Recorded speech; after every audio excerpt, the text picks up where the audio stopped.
What's going on, you guys? Welcome back to the channel. Thank you for tuning in. Today I'm going to show you how to install a set of aluminum engine case sliders onto your KTM Duke 390. This is also applicable to the KTM Duke 125, 200, 250, the 390, and also the Husqvarna 401 series motorcycles. So in this kit, you get your engine case sliders for the left and right side. You also get your hardware kit here. It's got these little red washers which go on the outside, and then there's these little black spacers which I'll go over here in a little bit, and then also your 8mm bolts. For this project, I'm using a 1/4 inch ratchet. I need a 10mm socket, an extension, an 8mm socket, and then right here you could substitute this with a 4mm Allen wrench, but I'm choosing to use a 1/4 inch socket with a 4mm Allen key adapter on the end of it. So in order to do the engine case slider on the left side of the motorcycle, you will have to remove the skid plate here. You do not have to remove the skid plate to do the right hand side, so you might as well start with the left hand side and get this out of the way. In order to remove this skid plate, there's going to be some 10mm bolts on the bottom here. There's one right here, and there's one on the opposite side. Also up front, you need to remove this 4mm Allen head right here, and there's also one right there on the other side. So I'm going to go ahead and do that now and get this out of the way. Alright, so with our skid plate out of the way, we can take our left hand slider here and we can kind of mock it up and get a feel for where these are going to go and which bolts we need to take out. So we need to take out these two, and also these two right here. These bolts do not have a whole lot of torque on them.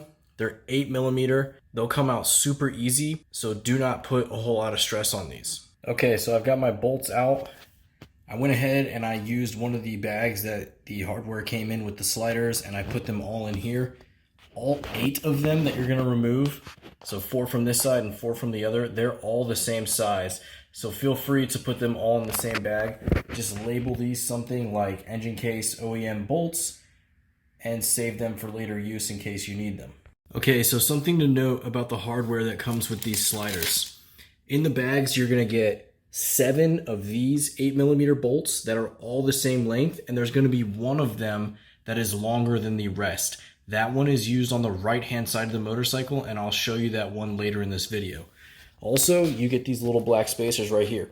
I don't know if you can see it very well, but these 3 are all the same height. This one is slightly taller. Now, there's going to be 6 of these in here that are this short height right here. And there's going to be one medium, and then there's going to be one that's a little bit taller than this one.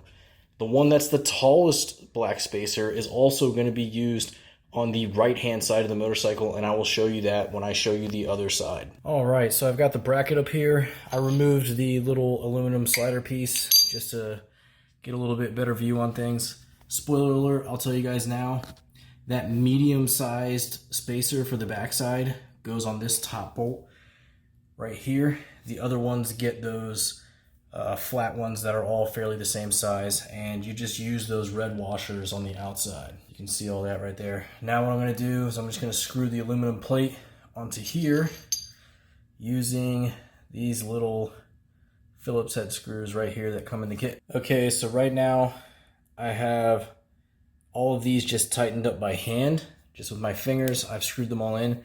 At this point, you'll want to use a cross pattern. So from like either from here to here, then back to here, whichever cross pattern you want to use.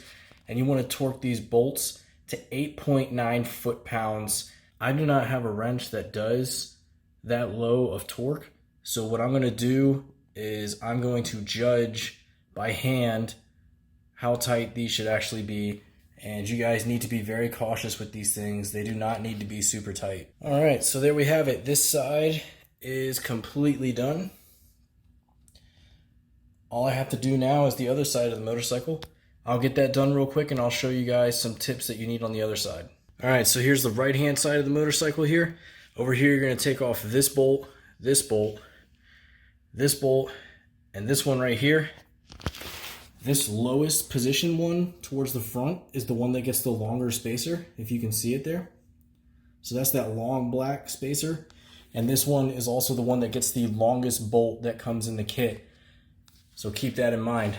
So this side's all done. I have to say, for the price, these things look really good. They're right around $30. It's a Chinese company, so it's pretty cheap, but you're gonna wait a long time to get them if you order them directly from Anodizing Racing. That's where these come from.